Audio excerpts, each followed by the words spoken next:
And we are live with the Lessons Learned podcast. We have a bombshell of a of a show today. Some very serious subjects that we're going to be discussing for a while. Uh, Mostly, we're going to be concentrating. We had another subject which is going to be a little lighthearted, I suppose, but also a bit waffly. Yeah, we're gonna be talking about once again our favorite boy, Bioware, especially in the post-death modern of Anthem, and what does that mean for Bioware? Because there is an article which I will probably link multiple times to. Um, this is the link. I'm gonna put it in chat so everybody can see it. Uh, this is the Kotaku article, basically doing a breakdown on what went wrong with Anthem. Man, Anthem is doing fairly well sales wise, but critically, well, it got panned. Metacritic has and I don't know a big follower of Metacritic, but it's a sort of an example. It's not an end or be all. Has it right now at 55%, which is the lowest number Bioware game has that been ever. And we're not talking about a couple of points. We're talking about between 15 to 20 points lower. That's a big gap from previous games. But before we get to do that, and apologies, I do have a thing in my mouth, which is, I'm under the weather, so I'm taking one of these, just to do that. We're going to talk about some other serious issues because this seems to be the week that we talk about some very icky news. We'll start with the bad. Accusations of sexual predation shake Pokemon YouTube community. Oh. Yeah, this is from Kotaku. Yeah, this is accusation of sexual predation locking the Pokemon YouTube community after 12 alleged victims made public statements against 4 individuals in that scene, including Kyle the King Nappy McNeil, a well-known Pokemon YouTuber with 500,000 subscribers. Yeah, this is something Pokemon appears to both children and adults, or particularly children, and well, let's go down to the accusations. The conversations outing alleged predators among Pokemon YouTubers began last week with a 19-year-old student named Sylveon, who asked Kotaku to keep her real name private, published a YouTube video entitled "Finally Coming Forward." In this video, Sylveon accuses Nathan Putman, who goes by Decadur, and makes graphic for widely regarded Pokemon YouTubers of asking her for new pictures when she was 15 years old. Oh. Putman, who worked with many of the biggest names in his community, appears at live events with them. 4 women accuse him of preying on them when they were either underage or just barely 18. And it goes on and on and on. Mentioning some other people. Not good.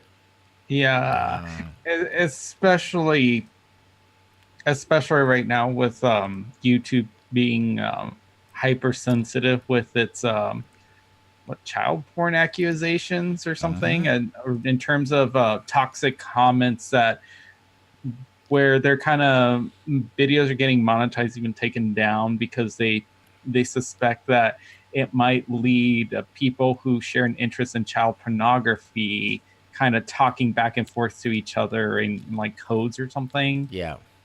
And just something like that, especially when you have adults that may be legitimately engaged in shared interests in media with that crossover with children, like such as Pokemon, and then that can lead to something like this, and that's unfortunate and disturbing. Well, talking about YouTube, this comes from AV News. This is sort of a big new kind of situation, but it's worth, I think, discussing nonetheless. According to the news, the article by Randall Colburn goes, YouTube hungry for views reportedly allow disturbing conspirational videos to thrive. Now, this isn't so much about pedophilia, but it does include kind of things. For example, fires are flaming just about every these days, but the one crisis that can be ignored is proliferation of disturbing and conspiratorial content on YouTube. a platform that widely by millions of young impressionable minds every hour. White nationalist propaganda, anti-vaccine garbage. This is great for another character. Yeah. Nightmarish kids content and softcore pedophile rings. Just a few of the things poisoned in the platform, though the company has taken a few steps, like you mentioned, chapter one, toward monitoring the content, but some of them actually have backfired, like parents just having sharing pictures of their kids, right? Yeah. Rumors only Bloomberg reports is only doing so begrudgingly, which is the real meat of this. According to Bloomberg, which the news, in recent years, scores of people inside YouTube and Google, its owner, raised concern about the mass of false, incendiary, and toxic content the world's largest video site surfaced and spread. One employee wanted to flag troubling videos which fell short of the hate speech rules and stopped recommending them to viewers. Another wanted to track those videos in spreadsheet to chart their popularity. A third, fretful of the spread of outright video bloggers, created an internal vertical that showed just how popular they were. Each time, they got the same basic response: don't rock the boat. Oh. So, I mean, yes. There is always, sorry, I apologize for that. You're probably hearing me just going off, but yeah, again, I'm a bit under the weather. Yes, there is a serious concern about freedom of speech, and especially when it comes to political views, and trusting corporations, especially corporations that rely on, you know, algorithms to do the checking for you.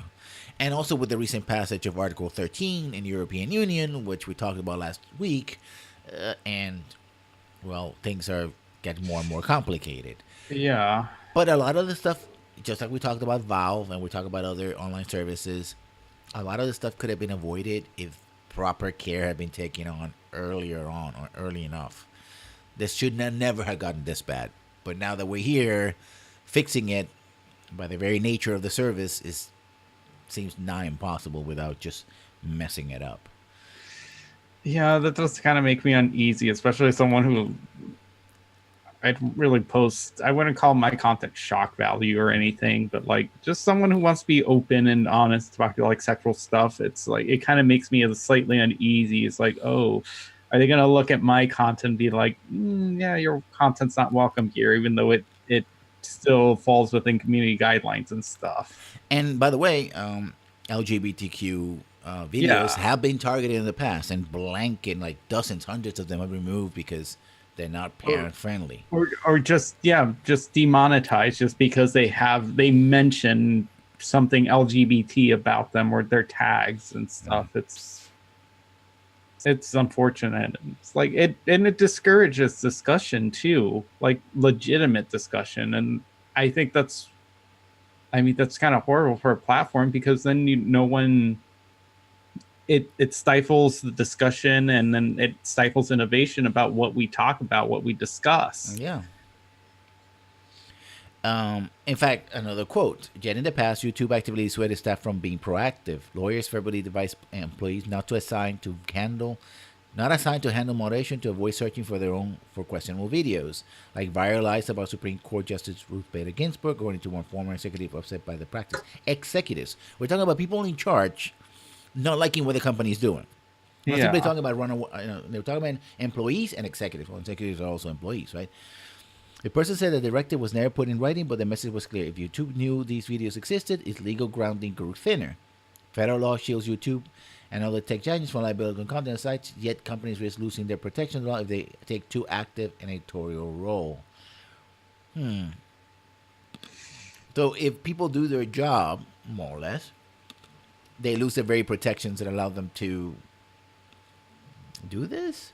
I guess because they're admitting that it exists and they're aware of it. That what the legal defense is, we didn't know.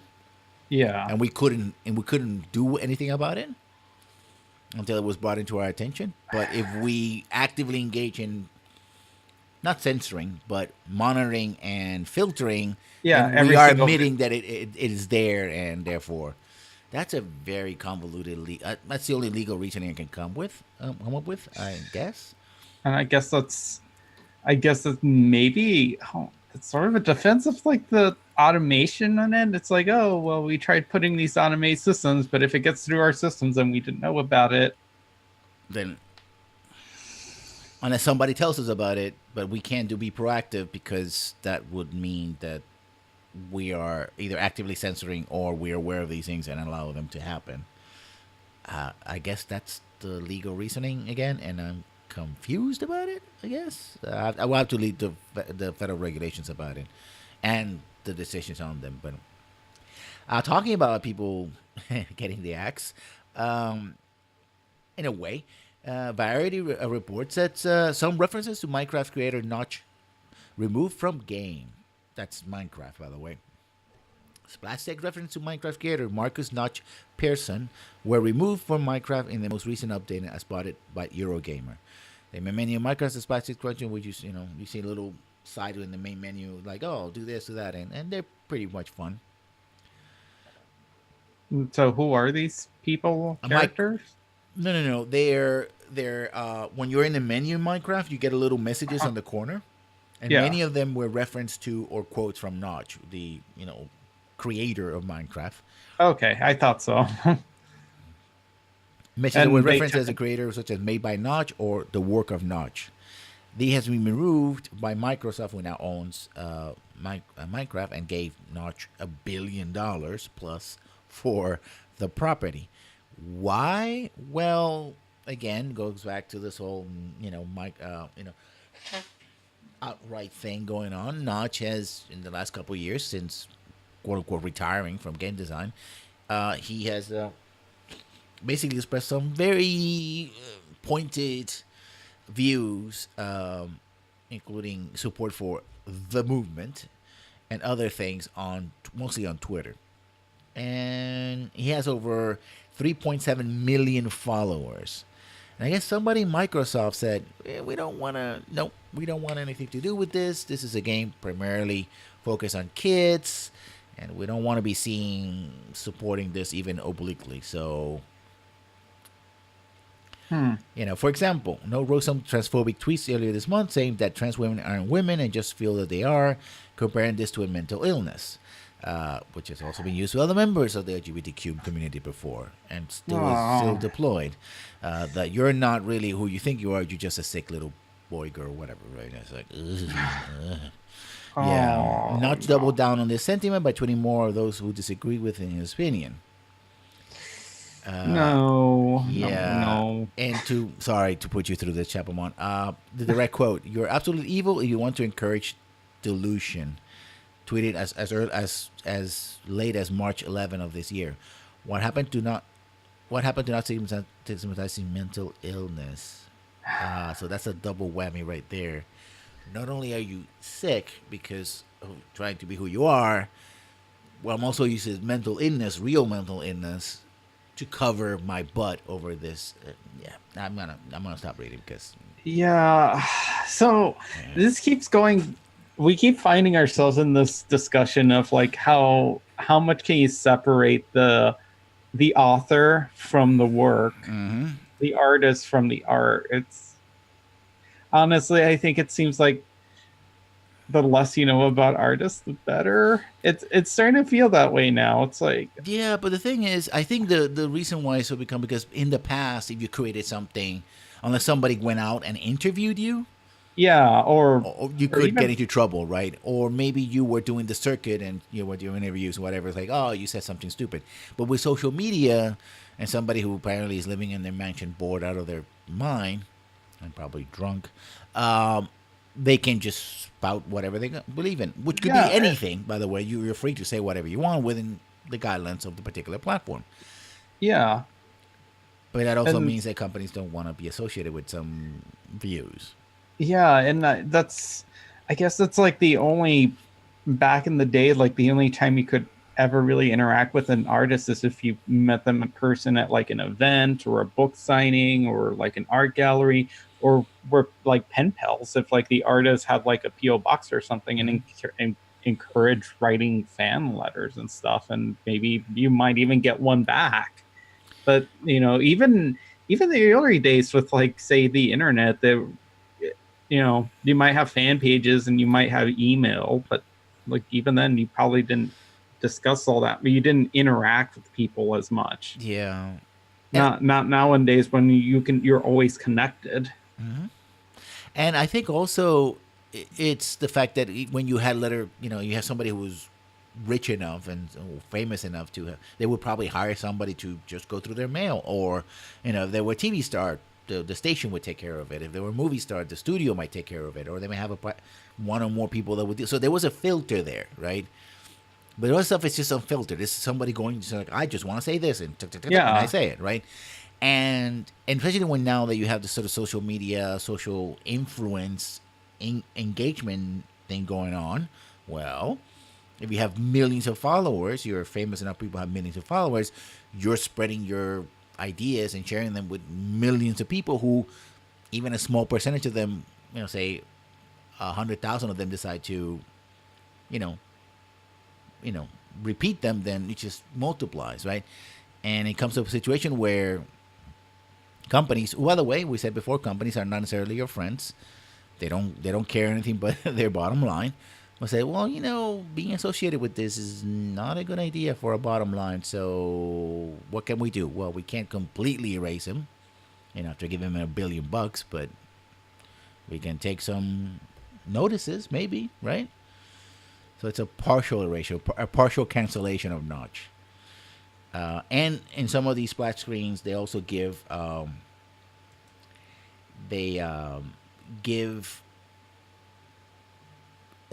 editorial. No, they give credit to someone who built an earlier game before Minecraft, Yeah. but wasn't as famous in Minecraft, a sort of Lego like Minecraft Hmm. game, and they're giving him like, oh, created by this person. Whether this person is getting any royalties because of this, we don't know. But the fact that then Microsoft is going like that a step further, it's like, yeah, let's forget that Notch exists. We paid him his money. We're done with him. Let's move on. So that's that. Then we have Borderlands. We're talking about Borderlands coming out last week. Oh yeah, I think that was the biggest news before Yeah, before yesterday. yeah.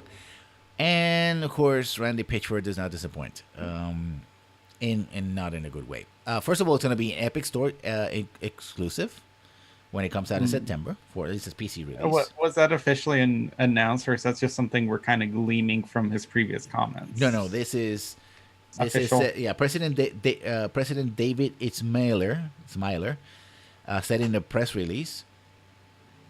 Our mission, in addition to delivering most engaging and captivating entertainment experience, is to embrace new distribution platforms that will contribute to our effort to grow the audience for Borderlands.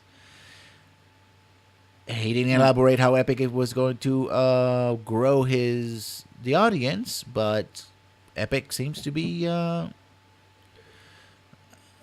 seems to be the platform of choice, right? They're gonna cut Mhm. cost, I suppose, because Epic is only got money for exclusives, and it's supposed to release. No, it will release in September. When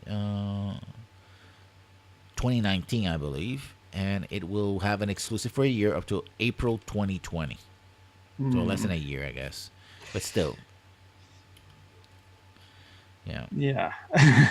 And of course, isn't there talk about it being this massive life surface, and it's going to have Oh boy, we're gonna talk about that. Yeah. microtransactions and Oh yeah, just yeah, yeah. Well, here it it's is. Borderlands has season pass and multiple editions, including a $250 chest. Now, the chest, to be clear, because I got admonished on this on Facebook, but still, it's like this is designed for pre-orders, so I'm like, still, you're paying $250 for a $60 game to get you to pre-order, right? Standard version $60. Um, though pre-ordering it gives you golden weapon skins and a weapon trinket, which is supposedly something you put in your weapon. The middle pack is $80, deluxe edition. The middle packs is $80 and $100 with cosmetics, two toy guns, and stuff like that, as well as XP and loot boost. I hmm, don't think this game is competitive, so if it's not competitive as a service, it's more like co-op. Then I guess you'll have one yeah. character that is a little higher level than the other one, I guess. Yeah. And Um, But the Super Deluxe edition gets a super by including I'm not kidding, a butt stallion weapon skin, a weapon trick and a grenade mod, as well as the season pass, which will unlock four campaign DLC packs featuring new stories, missions, and challenges. So you have to pay for the Super Deluxe edition is like $100 at least to get also the season pass. It doesn't say the season pass is separate for somehow. It goes for $100 to $120. And of course, on top of that, we have the Diamond Loot Chest Collector's Edition for $250. It has basically a chest. It has character figurines, 10 of them. It has Century 3 Snap model ship. It has a bunch of stuff, basically. And I guess, well, if they don't go the Bethesda type of route, it actually will be worth close to or over $250. So if you're into getting all that stuff from these characters in this game, then yeah, a game that hasn't come out yet, but sure, never mind. Sure, do that. So, and wow. By the way, I mean, Borderlands was already notorious already for the season passes and their DLC, so this is nothing new. It's just more of the same, but worth discussing, nonetheless. 4 campaign DLC packs. Yeah. Which might end up being season. There's no guarantee that there won't be a second or third or fourth season pass as well. So, like, I'm not a fan of Borderlands at all. I tried the first one; it wasn't for me. Mm-hmm. This hurts me. The existence of all of this just it pains me. I feel bad for you fans, and I'm sure there's some fans who will eat this up with like no qualms with it whatsoever, and that just makes me sad too. Mm-hmm. If this is what you guys want, I'm happy for you. But I think this is just indicative of many issues wrong with the gaming industry, and it just makes me sad. It makes my heart hurt. I mean, I don't mind if it's this stuff will be sold up separately. Like, oh yeah, you like Borderlands? Well, there's postable figures and there's Funkos and there's this cloth map, and even a lot of the stuff like the cloth map would have been included originally in a box anyway, and you wouldn't have. I remember getting all that stuff, paying whatever money the game asked me, $40, $60, whatever. It's part and partial what getting the game is, right? But now $60 just gives you a download code and not much else, and a clearly incomplete game because you need all these massive DLC to finish it, right? Yeah, and that's the thing. The game's not even out. Here's all these plans for these season passes and DLCs and stuff, and you need a flow chart for like what edition do you want, what it comes with, where you should pre-order it. So for pre-order bonuses, like the game was barely announced. Mm-hmm. And yeah, we have our friend of the channel, Jim Sterling, who has a video about all of this called Roadmap to Nowhere. Now, I'm going to link to it. Oh, sorry about that. You should not have heard about that. But I'm going to link to it because it essentially says something that I have been saying on this show and even before that for a very, very long time. And that is that the patching culture would eventually lead to essentially games that are open-ended and are always games as services and always incomplete. Because it's more profitable that way. And so in many ways, Borderlands doing this is like, well, it could be worse. It could be Anthem. Yeah, and even then, I think the idea that things could be worse shouldn't ever excuse it. Yeah. Things could always be worse. And here, this is very weird. This is from Japan, of all places. Man arrested after threatening to kill Square Enix staff. 24-year-old nursing care worker has been arrested after allegedly emailing Square Enix threatening to kill staff. According to Live Door News, the man is accused of sending an email on February 15th to Square Enix Tokyo office. It read, "Hey staff, tomorrow I'm going to kill you. Get ready for your punishment."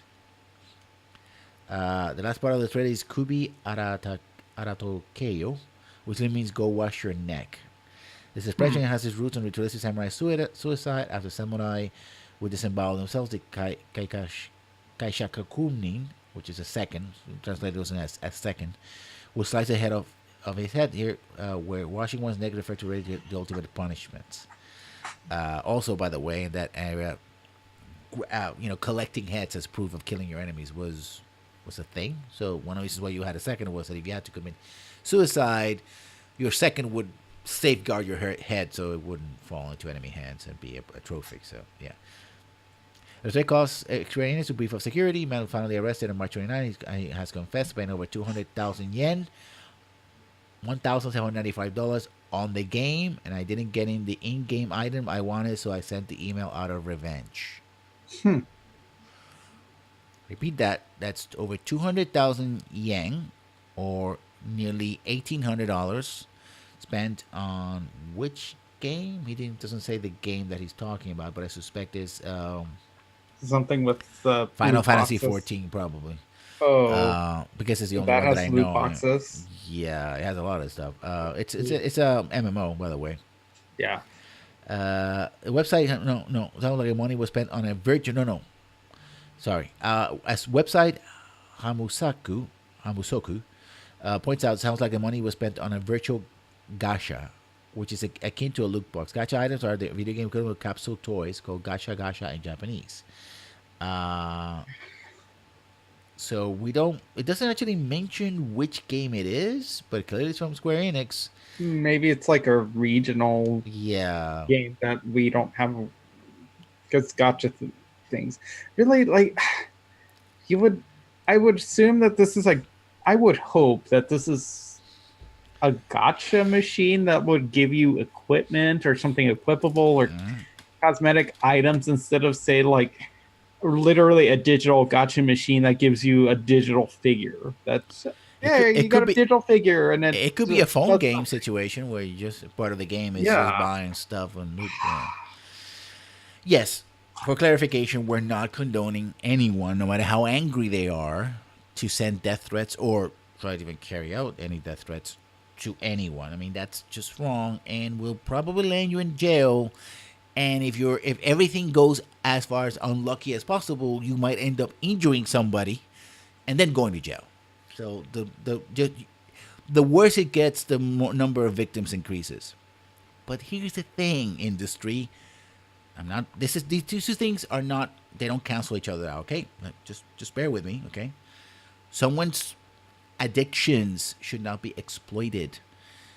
When people become desperate, they do desperate things. So one way to avoid this is not create systems that will exploit people in this way, because this is clearly somebody who had a gaming addiction and decided for some reason to take it into a violent domain. This person is responsible for their actions. You're responsible for your actions. They don't cancel each other out. This person could still have done the threat under other conditions, like, I don't know, you killed a character they like or something. That also happens. But it is particularly tied to this monetization thing, and I'm like, don't, because why not? Can we not do this, all of you? Okay, I got that off my chest. That's just like, oh, you're trying to excuse somebody going crazy. Like, no, I'm trying to explain to you the particulars of the situation as we understand them. So, talking about people going crazy, literally, when it's under stress. We're going to talk about Jason Schreier's article and surrounding articles, because there's actions and reactions all over the place. How Bioware's Anthem went wrong. Now, the reason we're going to take about half an hour is that we're going to try as best as possible to do the breakdown, at least paragraph by paragraph, because there's a lot of stuff to unpack. Yeah. I mean, a lot. So I'm going to try to get to the specific points. But yeah. Let's start with the first paragraph. It wasn't even supposed to be called Anthem. Just days before the annual E3 convention, June 2017, when the storied studio Bioware would reveal its newest game, the plan has been go to a different title, Beyond. They even printed out Beyond T-shirts for the staff. The name was changed a week before, and the reaction we're going to the first paragraphs. The reaction from people on the team was, everyone was like, Well, that doesn't make any sense. What does this have to do with anything? Say one person who worked on the game. Yeah. Just, What does the word anthem have anything to do with their game? it turns out that Anthem was retroactively set at some this kind of energy field around. It's essentially the MacGuffin device, the terraforming device or something. Just okay. We just had to deal with someone who decided that they were going to play like a 4-year-old here. So, hi, Oxywell, how are you doing? Hi. The stranger went boom on his pants. So I guess poor baby him. Anyway, so we're talking about that.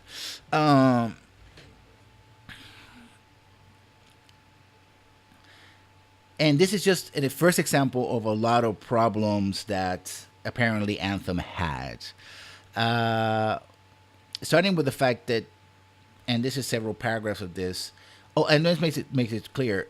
Jason Trotter says that it's not EA's fault, but then later on in the article, EA keeps coming up more and more. So it's an EA even split. contributed to the problem. Yeah. I think what they're saying is that most of the issues that Anthem had are BioWare's own fault, but EA didn't really quite help.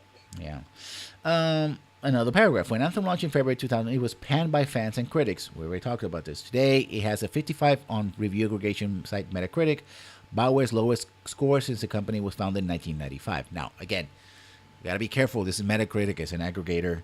I don't put a lot of faith on Metacritic, but the 55, it's way below expectations. We're talking about usually BioWare games before this would get even something like Andromeda get a 70, a 75, an 80 aggregated score, and they just got a 55. So it's like, oops. I checked it earlier today, and it's like sitting at a 54 now, or a 59. It's sitting at 59. Yeah, some late, Now, this is what fans have speculated, including ourselves here. Fans have speculated as to how Anthem went so awry. Was the original single-player role-playing game like BioWare's previous titles? Did EA force BioWare to make a Destiny clone? Did they strip out all the good missions, sell later downloadable content? Is the loot system really driven by an elaborate AI system that keeps track of everything you do so you can spend more money in the game? All of them are valid criticisms of other things that other companies have done, including EA, by the way. But the answer apparently is no. The apparent is that a lot of screwy things are happening and probably still happening in BioWare that didn't help. And EA certainly didn't help. By the way, all the sources that I mentioned here, aside from named big people, are confidential sources. Schreier talks about meeting 19 people who either work on the game or adjacent to it. All who were granted anonymity because they're not authorized to talk about Anthem development. So, first problem right there. The inherent secrecy in the video game industry. People are not allowed to talk about these things in the open unless the game is a success, and then they go to GDC and it's like, oh, this is what happened, right? Official post-mortems only. Yep. So, problem numero uno. That's right there. Historic technical failings as EA's first-by engine continued to make life miserable for many BioWare developers. Problema numero dos. And understaffed departments struggle to serve their team needs. Lack of proper resources. Problem number 3. A story of two studios, one in Edmonton, Alberta, Canada, and another in Austin, Texas, that grew resentful to one another thanks to a tense, lopsided relationship, trying to mash up studios, and because anybody can do anything whenever you tell them to, because that's on their job title, and people, video games, you assemble video games as opposed to actually craft them. We're number 4, right? We're number 4. Story of video game that was developed for nearly 7 years, but didn't enter production until the final 18 months. Yeah, I said this before. Games really are not fully made in modern games AAA between 6 months, 3 to 6 months before actual release. So there's a lot of stuff there. This game was even worse. It wasn't even done in 6 years. Similar situation with Andromeda. They took them 5 years, and they made the game in the last 2 years of those 5 years. Actually, 3 years out of 5, because they scrapped the first 24 months. This was even worse.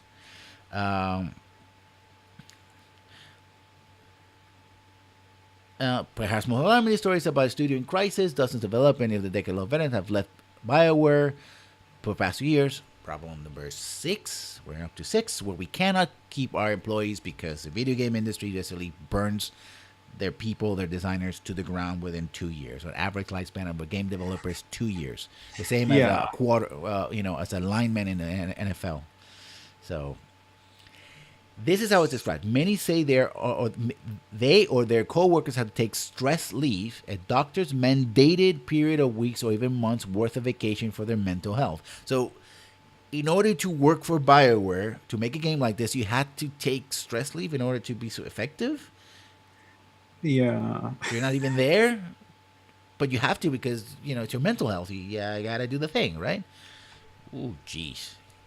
Yeah. That's granted, I think everyone, well, I think a lot of jobs can fall under that category. As someone that I sometimes felt like I need to take like a week or two off, but like months, I can't even imagine.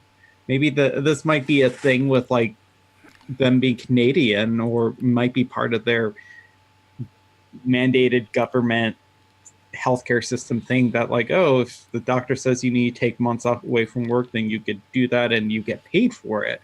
But like, I can't imagine trying to even do that at my current employment, and I have like some pretty good benefits when it comes to time off. I couldn't take months off and still get money to pay my bills.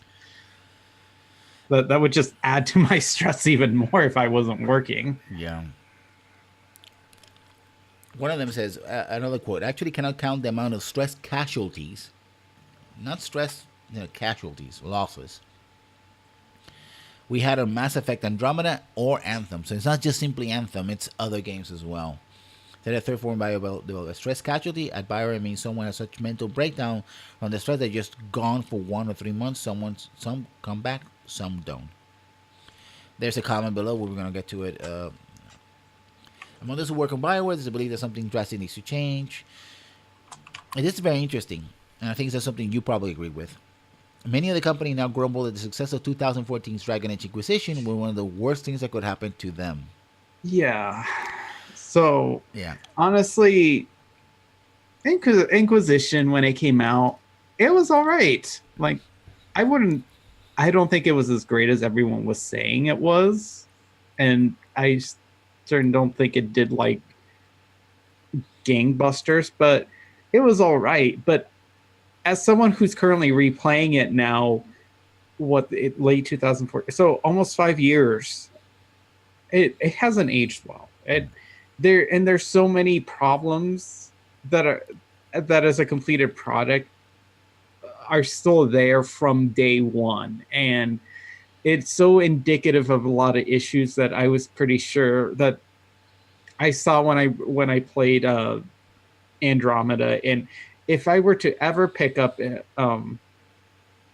Anthem, it wouldn't surprise me that I would still see the same issues. And I think one of those biggest issues, and I've heard people say that it isn't an issue, but I've always argued that it is. And this article, the developers, it confirms the issue. It's the engine. Mm-hmm. It's the Frostbite engine. 7. We're up to 7 now. Oh, we'll mention that in a second. So yeah, we're repeating it. Yeah. But also, I think these are problems that don't get mentioned here, but I think go back all the way to Dragon Age 2 and even the end of Mass Effect 3, or how things were made. Changing from a single player studio to a multiplayer, big game AAA studio. Yeah. Star Wars: The Old Republic, which is something that actually one of the reasons why EA bought out Bioware, because they needed the money.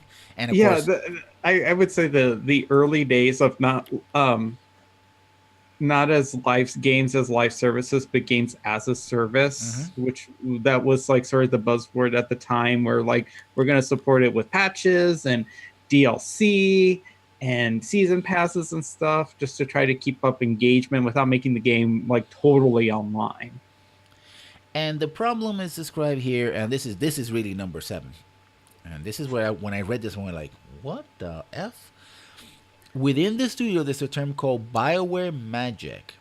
It's a belief that no matter how rough a game production might be, things would always come together in the final months. The game will always coalesce. It happens in Mass Effect Trilogy, on Dragon Age Origins, and Inquisition. Veteran Bioware will like to refer to production of a hockey stick is flat on for a while and suddenly jolts upward. Even when a project feels like a complete disaster, there's a belief that with enough hard work and enough difficult crunch, that one is important, it'll all come together.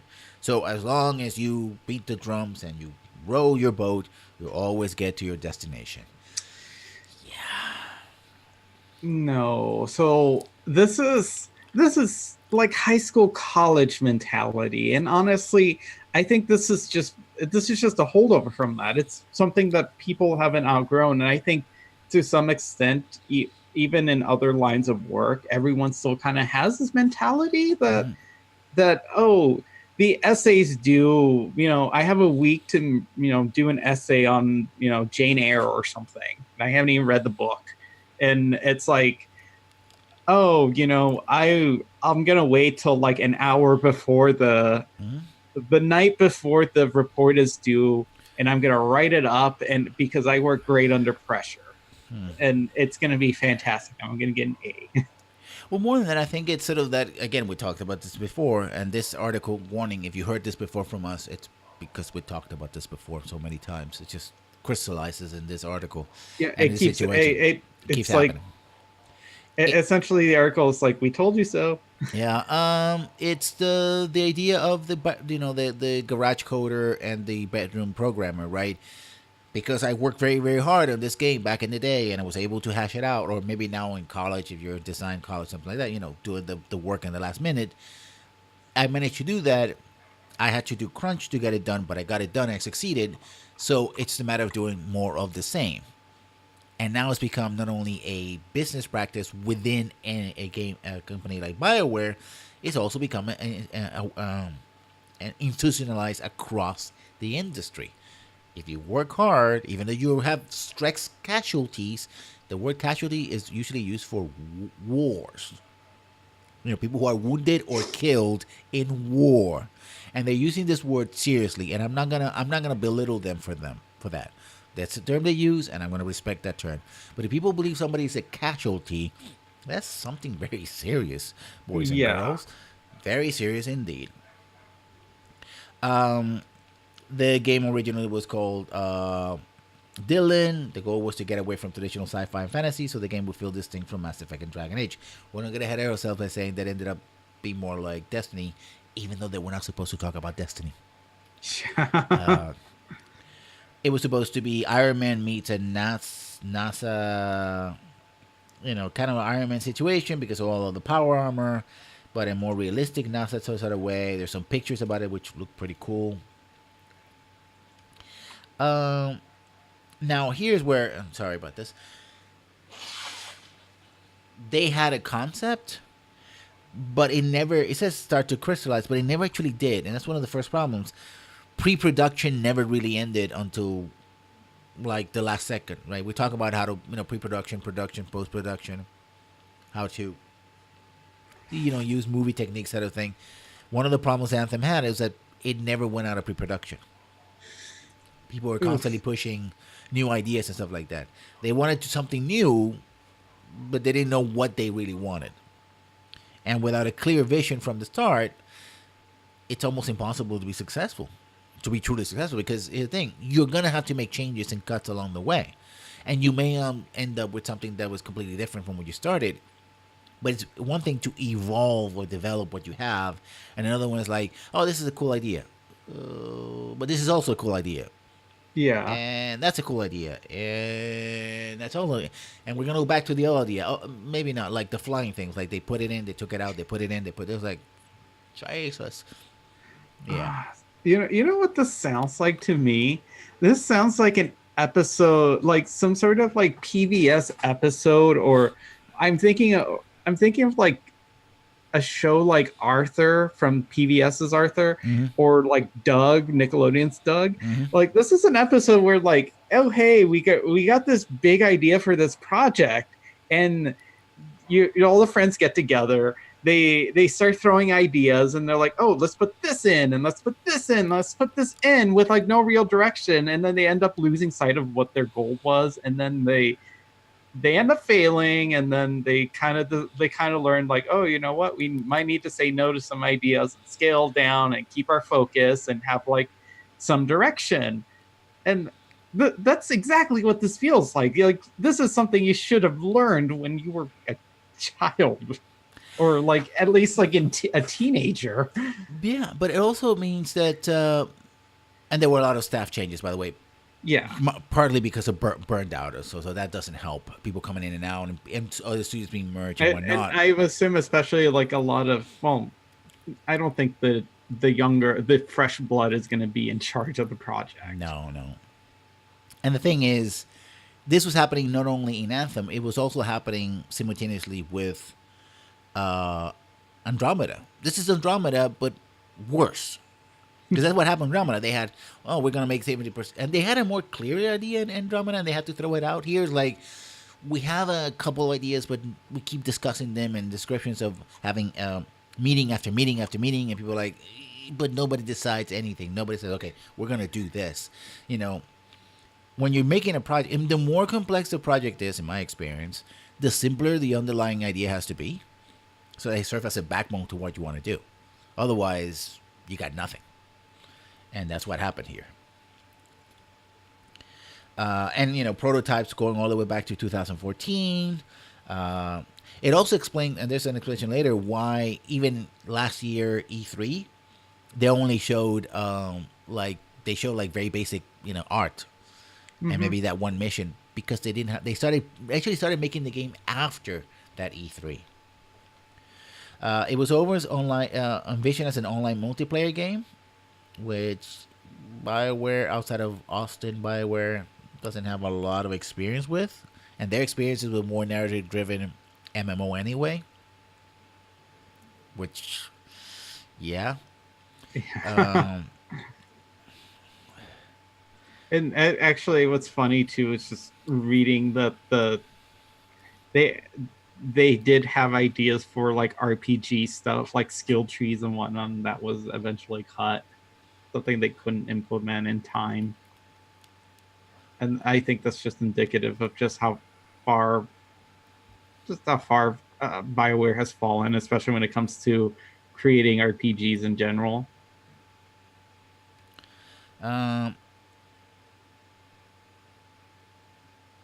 Yeah, I mean, for example, describing Casey Hudson left and then came back, but he left and he says Casey Hudson Mass Effect team was as the Enterprise from Star Trek. They all did what the captain said. Yeah, I know. I played the ending of Mass Effect 3. And they were all laser focused on a single destination. By comparison, they called Dragon Age team a pirate ship meandering from port to port until it reaches final destination. Now, the Enterprise no longer has a Jean-Luc Picard.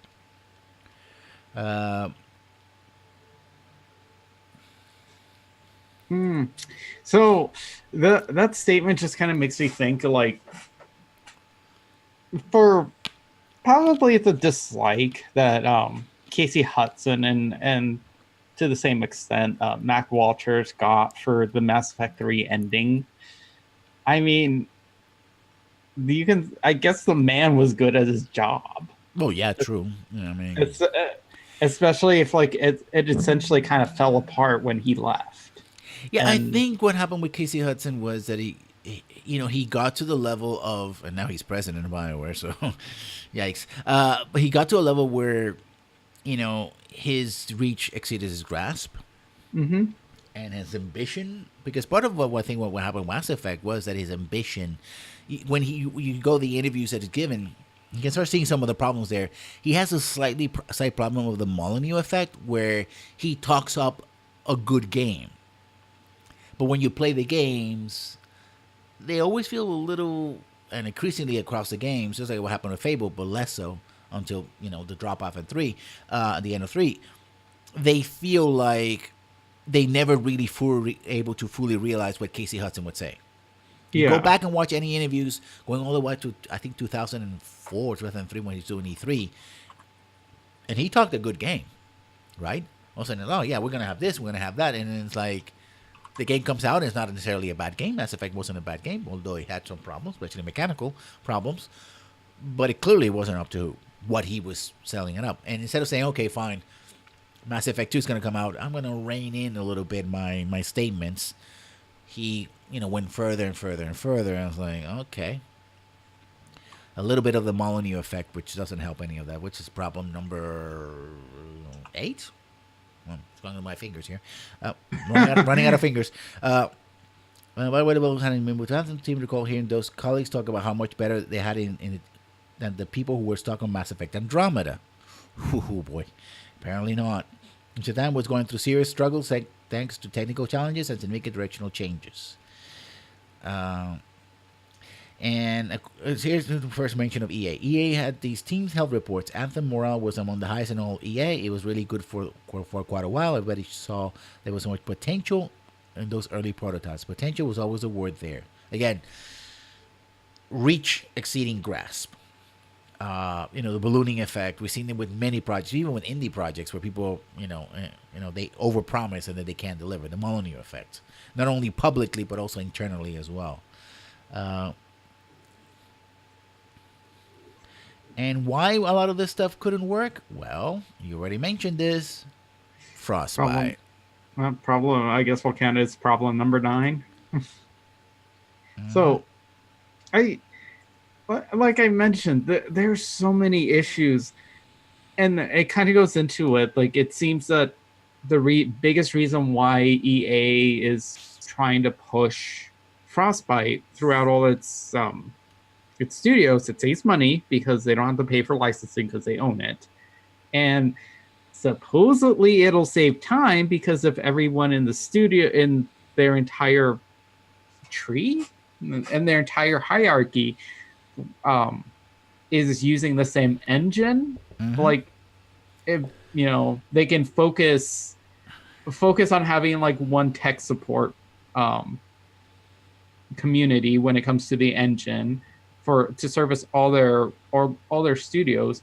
And ideally, as we kind of saw what this article describes, if you need to like shift people to different studios to kind of help out, like help them finish up a project when they're having troubles, like in say Anthem, then you can shift anybody from any other studio, regardless of like their location, have them telecommute or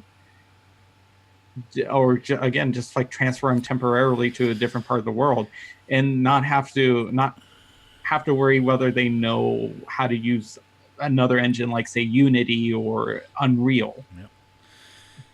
But as it's mentioned in the article, the issue is that there's only so much tech support to go around with, even as big of a company as EA is, and they're going to focus on EA's biggest, essentially their bread and butter, their biggest hitters, which is going to be Battlefield, and it's going to be FIFA.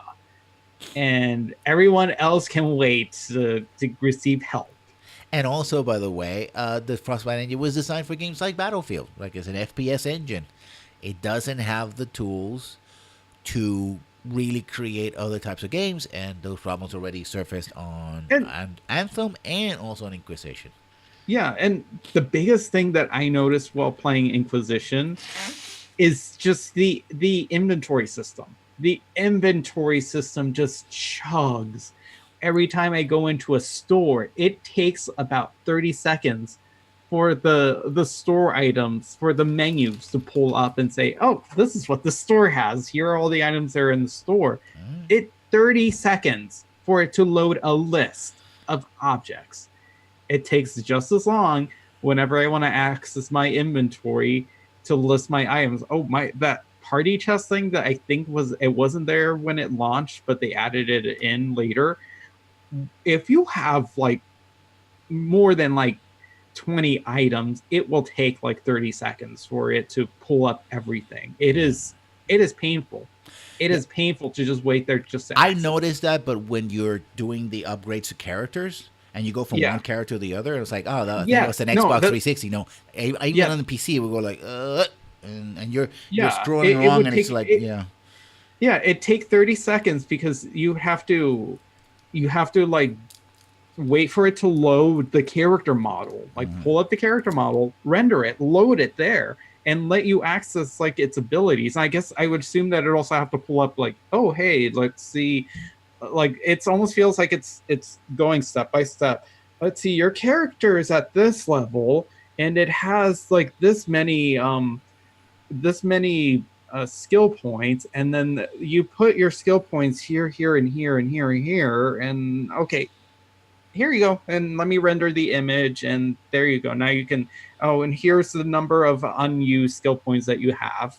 There you go. And it literally feels like somebody is rendering this in real time. Yeah. So you, And what happens is you skip, and you can hear the game going clack clack clack because it jumped to characters, but it won't render it, so it has to catch up. At least in my experience, and yeah, it's frustrating. and it will, yeah, and it's still an issue on the PlayStation 4, and I'm using a PlayStation Pro 4 Pro. And even worse is like it does that for not just the character thing, but the inventory too. It has to load.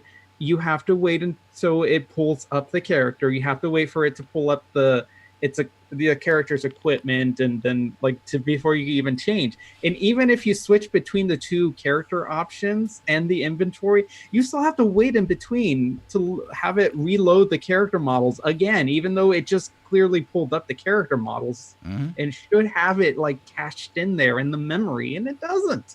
Mm-hmm. It's so poorly optimized. And Yeah, which translated in Anthem having just generally long load screens for everything. and I almost want to say that it things were better in Andromeda when when it came to the inventory and like the loading screens between the character models in the menus. I want to say that they improved on that. But as we kind of saw in this article, they and this led to the confusion. It's like it seems like they took everything they learned from working with Frostbite, with Inquisition and Mass Effect Andromeda, and just threw it away. They literally threw it away and like, yeah, we're not going to use everything. We're not going to use any of these systems that you guys struggled to build the first time. We're going to start from scratch because we want it to feel distinctive from Mass Effect and Dragon Age. We want, and that's admirable. But like when you're what 4 years into development and you need the game get the game out in a year and a half, Mm-hmm. like no, that's not a very smart choice. Nope. Like you take the systems and you just what you learned and overhaul it from there. Take that starting point. Don't go back to the start. Like use your checkpoint, not your. Don't load back to the beginning of the mission. Mm-hmm. It, it's just so it's pure insanity, and it's just a sign of like mismanagement. It it just it baffles logic. Another point, and this one I think a lot of people were like, "Oh, you're absolutely wrong," but I'm gonna make it anyway. Is there's this? I'm gonna quote this. David Gear, Gear, from Dragon Age. He was brought into to the story for Anthem at one point in early 2000. He left in early 2016, uh, and essentially the quote, somebody else's quote is as a response to him. As you can imagine, writing for Bioware sets the foundation for all the games, said one developer. When writing is unsure what it's doing, it causes a lot of destruction for a lot of departments. This is what I mean about the idea of storytelling as a sort of fundamental idea in video games. You and as a purpose and focus, right? It's like, oh, I'm building a game to tell a story, not building a game that has a story to provide Mm-hmm. context and guidance. Now, yes, if you're writing an RPG and you need characters and stuff, that's writing is very important. But the concept basically was you going around in a power armor, flying around and shooting things. Make sure you got that down pat, and then you can essentially write whatever story you want around it. And a good writer is going to write a very good story. Someone else is going to have an excuse plot, but you write your story for your game, not the other way around. If you're waiting for the writers to make up their minds, and then you change them, like, what are we going to do? And what sequence are we going to put our missions? How, when does this character get this type of armor, or this event happens because we haven't written the lines for it, or, right?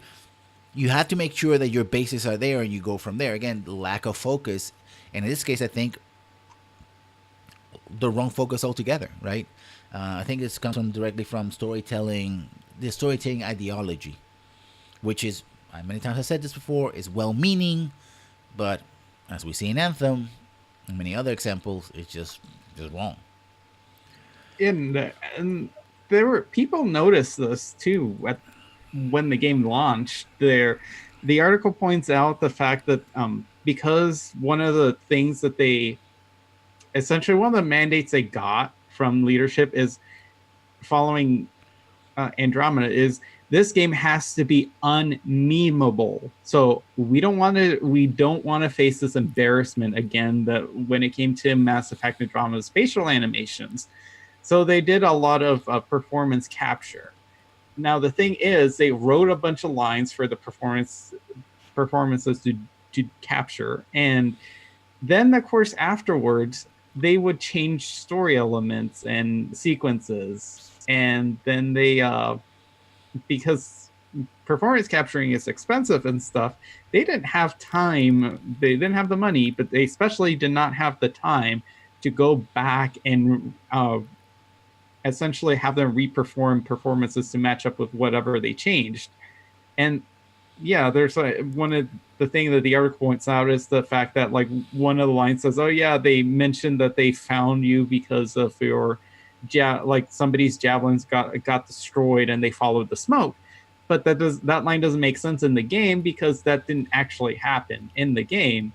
And one of the biggest ones that I saw, I think it was Angry Joe's review, mentioned that like partway through the mission you go to like a stronghold, and the character dialogue with like whoever's the leader there, your character and them banter back and forth like they've met and known each other before. Mm-hmm.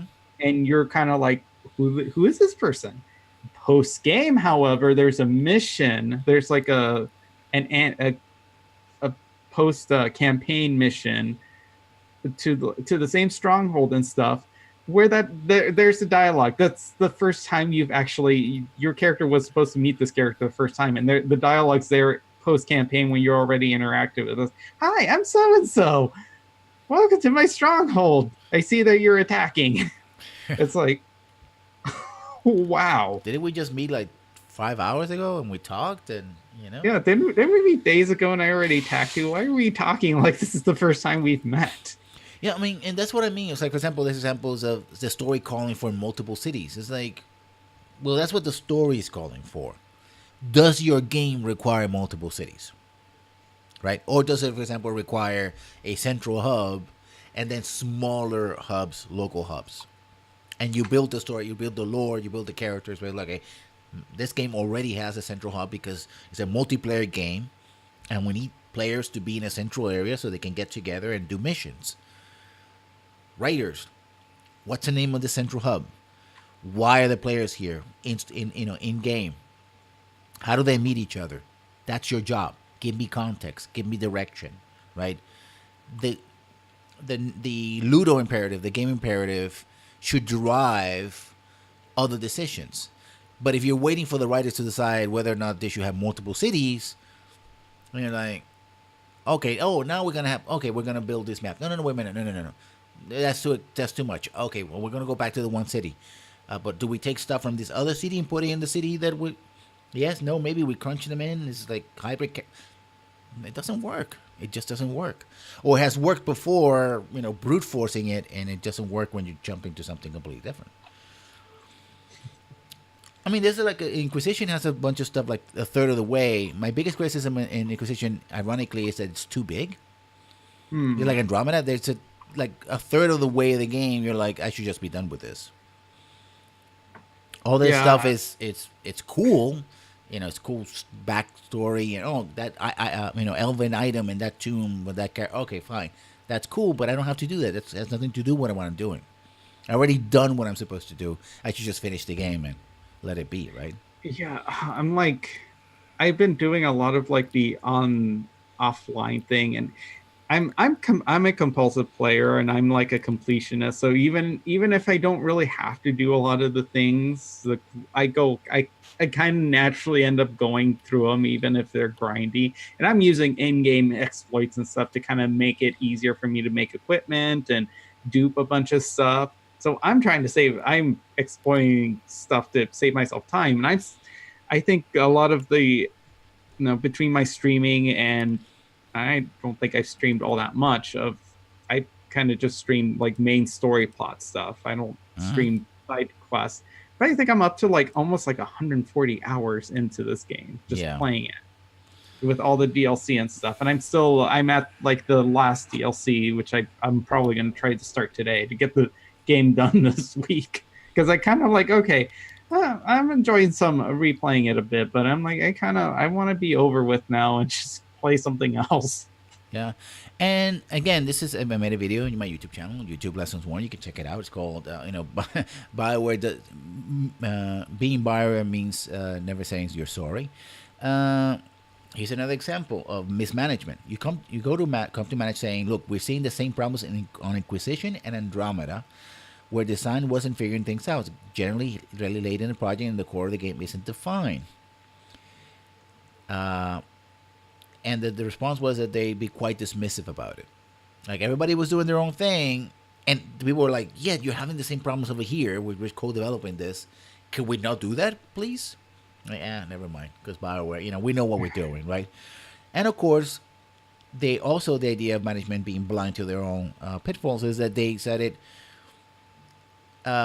when Anthem started naturally shaping up like a game of service, and I think one of the reasons probably doesn't mention in the here, although there's mention of EA putting pressure on Bioware to get things done, is that at 7 years of development, I'm sure somebody was thinking, we gotta have something that is playable and something that our bosses are gonna actually pay us for.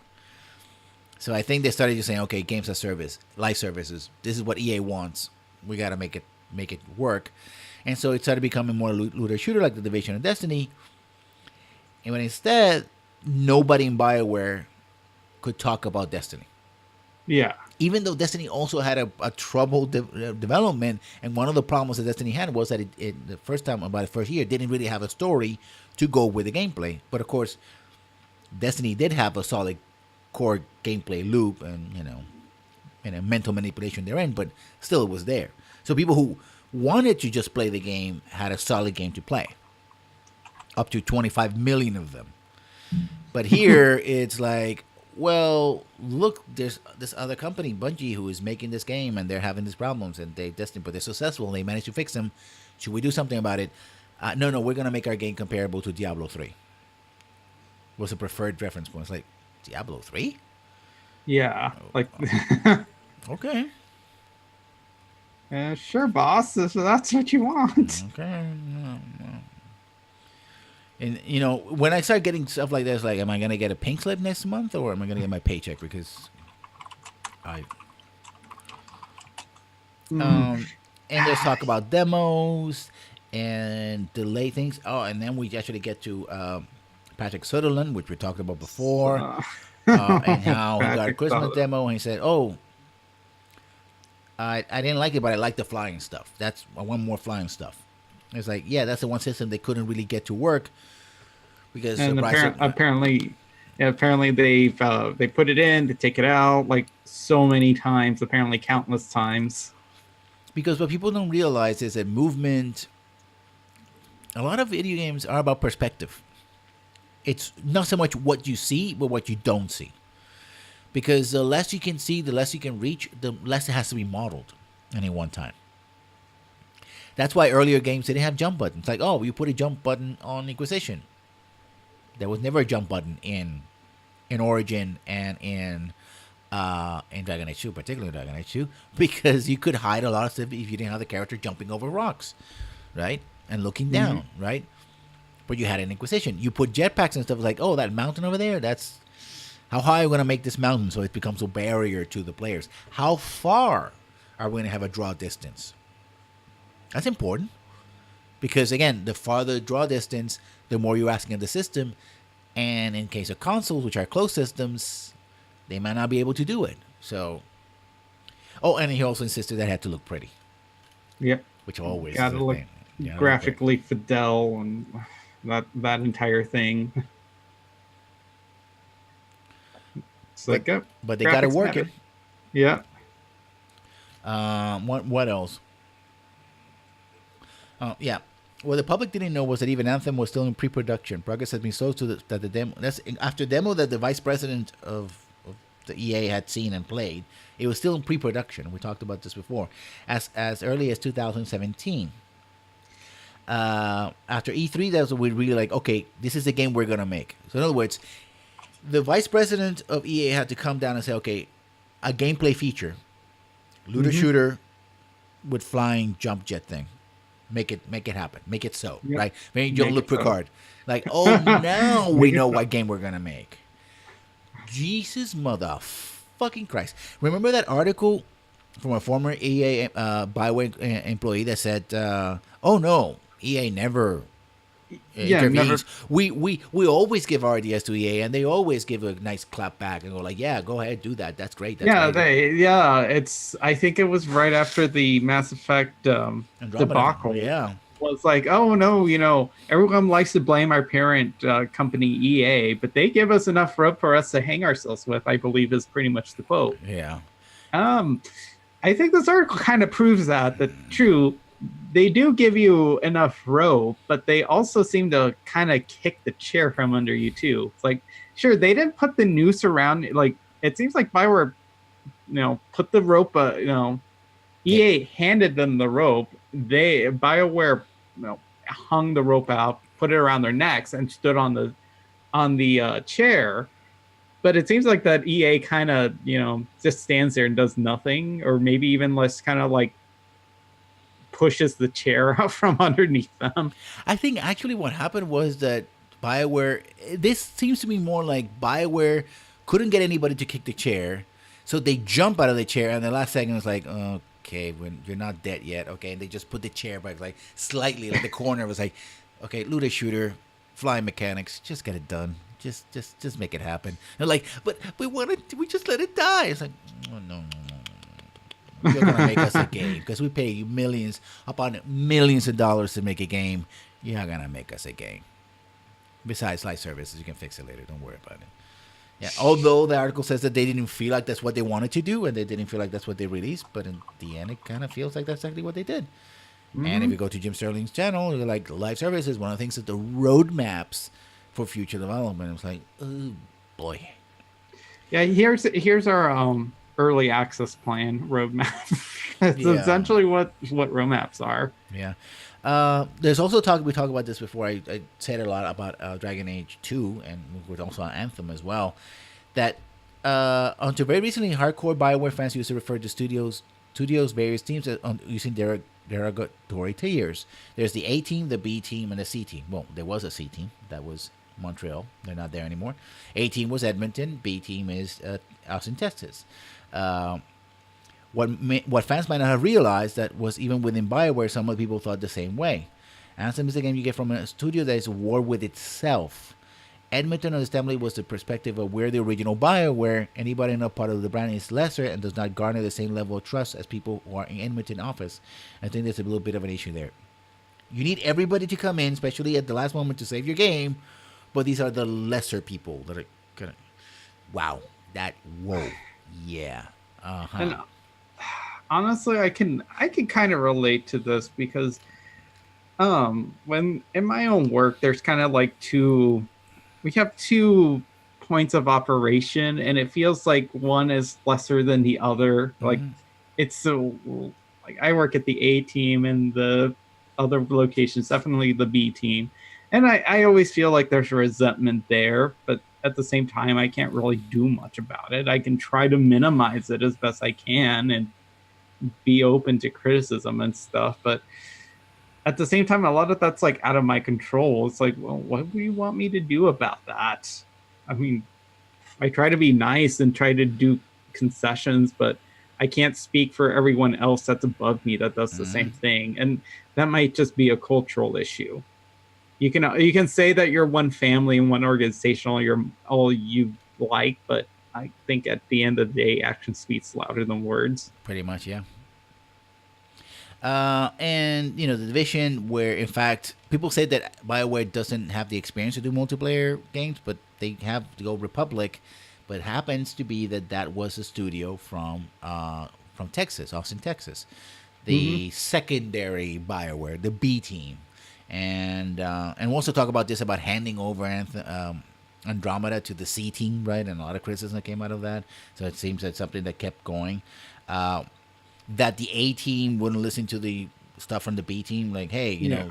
players are not gonna. We tell them this is not gonna work. Look, there's story things you're doing is gonna split up the player experience. Again, you have to get your mechanics down, especially when I talk about the hub cities, right? If you have multiple cities and everybody's spread across, that's gonna divide your player base. You gotta think about the player experience first and foremost. But the A team was like, no, but we're story and we have to do the story thing, blah blah blah. Oh yeah. So it's more like, shut up. Yeah, they had We're no in idea. charge here, and that's just kind of sad. Like honestly, we kind of all knew, like even as fans, like we might divide them up, but essentially this article says we were right. Clearly, Montreal was the C team, and unfortunately, the one that was eventually Facts, kind of yeah. axed. And then clearly, you know, Austin was the B team, and the main Bioware studio is the A team. Mm-hmm. Like it's sort of true. And honestly, I think as humans, we have a natural tendency to kind of rate things like that, as in terms of like, well, clearly one team is better than the other, or just kind of look at their work and like in general. So I think it's natural, but Mm-hmm. that doesn't excuse the treatment. Like just because one team might be better than the other doesn't mean that you automatically discount the second team, especially if you're supposed to be one bigger team. Mm-hmm. You should be open to suggestions no matter where it's coming from, as long as you're from the same team. It's just, again, it's infuriating and it's so sad at the same time that there's just so much like infighting. Like I don't know what else to say about that. Mm-hmm. Also, it started affecting other projects because Dragon Age 4 got rebooted so that people could move. So they abandoned stuff that we were working on, which is not entirely, sometimes you have to do that. But the fact that they Mhm. problems of a game that never really got or until very late actually crystallized led to rebooting another project, which came from also another project, which Anthem, which also had to do a reboot. If this becomes the norm, and you're still thinking in the terms of Bioware magic, which is always going to magically come together, yeah, it's a mess. That's what it is. And again, it goes back to resources. You have to be able to put your resources and maximize them as much as possible. Start as early as possible and be consistent. Keep it simple, stupid. That kind of thing. I know from the outside it sounds like, oh yeah, but you don't know what you're talking about.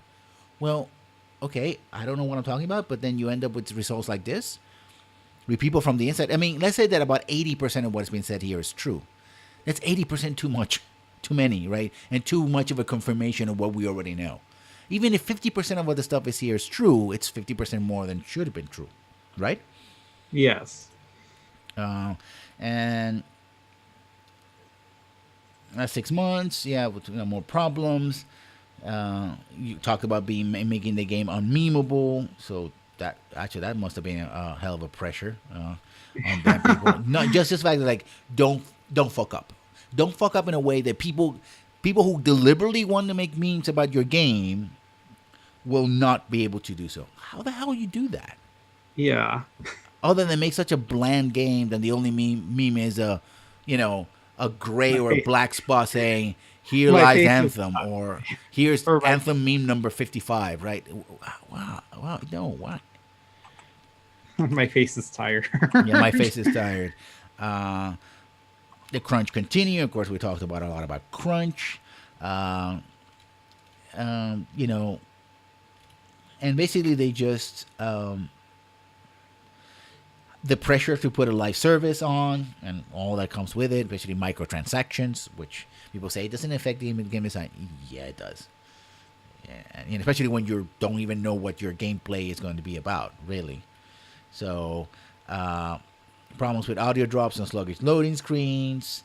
Metacritic score, again, repeating the fact that Metacritic score is down to 55 at this point, could be 56, 57 by now. Uh, that, again, talking to that point, that a lot of the complaints by players and critics were things that they have been raising for years and were ignored. So it seems like they're basically reading the reviews like reading a laundry list of concerns that developers brought up to with senior leadership. Said one person who worked on the game. Yeah. Non-player character dialogue. I mean, and there's supposed to be some changes, and one of the changes is, ironically enough, taking. Well, we talk about this, basing Dragon Age 4 development on what happened in Anthem. On one area is good because the lessons learned will be used on Dragon Age 4, but another is that one of the primary lessons is each game has its own vibe, and unique form. So you cannot just rinse and repeat as well. So it makes me a little fearful for what might come. Yeah. And finally, they said that they hope to make the Bob Dylan of video games, one that will be referenced and remembered for generations. They might have accomplished that, but not quite in the way they hoped. And there is a reply to this. Yeah, so the thing with the Bioware reply, so as mentioned throughout the Kotaku article, they did reach out to Bioware, they did reach out to EA, they reached out to various other people they would have that their sources have would mention, and try to get their side of the story too. And so Bioware and EA knew that this article was an inevitability, or that at least Jason was working on it, or somebody from Kotaku. Mm-hmm. So, but it seems that this Bioware's reply, which was posted just to their Bioware blog and retweeted on their official Twitter page, this was posted a few minutes or pretty much at the exact same time that this article went live. So their response is not a direct response to the actual article itself, just that the idea that they knew that this article was coming, and what they kind of suspected might be in the article, probably from just the request for comments, the emails they probably got for requests for comments on some slight topics. So that's the biggest caveat with this response. Is essentially this response will come off as like they didn't read the article, and that's because they didn't. The response was crafted before the article went live. But there's more, and there's a particular line that I really have a problem with, which probably be problem number 9. But the reward putting someone we created in hands of players is amazing. People in this industry put so much passion and energy into making something fun. Now, remember, you mentioned that this was put in their blog and this was put on Twitter. This sounds like the old, stop complaining. You have a wonderful job. Shut up and get to work. You have a wonderful job making art. Yeah. Which is right now, it's a response that just pisses me off. Especially when we read page after page after page about mental stress and crunch and Bioware magic. So in other words, exploitation of workers, exploitation of their time and resources, and magical bullshit thinking. I'm sorry, Bioware. I'm sorry, EA. But if you put something like people in this get that everything's fine because it's a play video games and it's a dream job, shut the fuck up.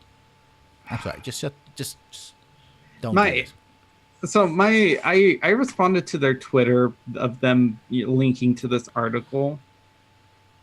Just 3 words and a link. That's just please get help.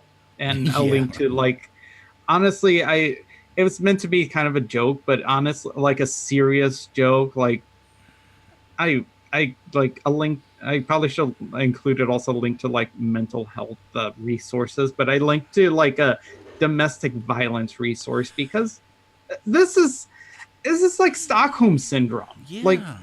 Even the Stockholm syndrome isn't a real thing. It's not like a legitimate thing or whatever. This is like somebody. these are words of somebody who is kind of like almost trying to justify like their own abuse. They're so just ingrained in that culture that they cannot see that they're being abused and exploited. Like it's so sad. And it's like it, and of course they mentioned something about like we care about the well-being and the health of the mental health of our employees. It's like really, that's to the point where people are locking themselves in offices to cry. Like you don't see a problem with that. Like this, if you care so much, why is that happening in your office? Why are people saying that depression and anxiety are an epidemic in the studio? It's just it's freaking disgusting. The essentially this their response does not even like try to defend or justify anything in the article. It doesn't try to address anything that was presented in Jason Schroyer's article.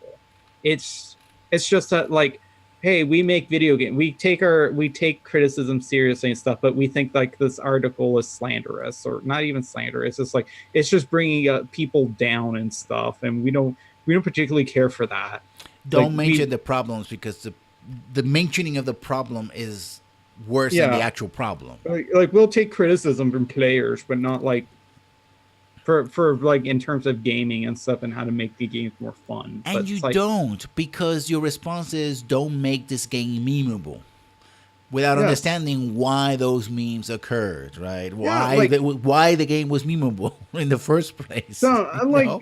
Mass Effect 2 was memeable. There was a lot of memeable Moments, stuff. yeah. It was good memes. It was just kind of the awkward ha ha ha memes, but it was in a like memes out of good spirit, not Yeah. the opposite of Andromeda, which was kind of like, oh wow, this is bad. Look how bad it is. It's almost funny. It's hilarious. And it works because people expect far high quality from Bioware. It's like you just going down. We see you do much better than this, right? And sometimes you have glitches and stuff like that, and make people make fun of it. But it was so consistent and so like off-putting that people were like, what's going on here, right? So yeah, I mean, it's that. I think that's gonna be my final word. Is like Bioware, and this is across the industry, but Bioware particularly has to be able to confront the criticism and not take half measures. Because that's what usually you see in the games, right? It's like, yeah, my criticism of Dragon Age 3 is like, Inquisition. Yay, you could have started and you didn't have to mention anything for Dragon Age 2, right? But you didn't because you had to continue the story, even though you created a story that wasn't really a grand story. It was just picking up because part of your audience expects this to be a continuation, even if it doesn't have to be, kind of thing. Andromeda was the same thing. It's like, oh, let's make all these mentions about the original, series, even though we're in a galaxy far away and 600 years removed, with none of the characters appearing here except for maybe a few, weird appearances by the family members or children or people you probably didn't even play with or mention or saw in the original games. But sure, right? And it's like, okay, right? It's sort of like, well, we're gonna do a little bit of thing enough difference that we appear that we're listening to critics, but not enough that we actually confront the core problems. And if that's what you're gonna do, and then that's why people are saying that the Bioware's gonna get close, because eventually what's gonna happen is EA is gonna go like, you know what, you're you're too much of a headache. You're not making us enough money to put up with this headache. So just like Microsoft did with Notch, like, we wash our hands of this, close your doors, be on your way. We'll keep your IP and give it to someone else who will want to keep playing, getting money out of it, but you are out the window, and that's it. Just make a freaking microtransaction Mass Effect game. Then and my takeaway is this: I'm disgusted. Like I'm to the point where I'm like, you know what? I don't think I want to support BioWare anymore. Like I think I'm done with them. Like I I love Mass Effect. I love Dragon Age, but I I almost feel like a moral. I feel like I have like a moral obligation to just step away from it and just be like, you know what, no more. I'm not. I mean, I'm still gonna enjoy talking and making stupid videos on on like on Mass Effect and Dragon Age, but I I think I'm not gonna buy the next Dragon Age game. I think I'm gonna stay away from Anthem.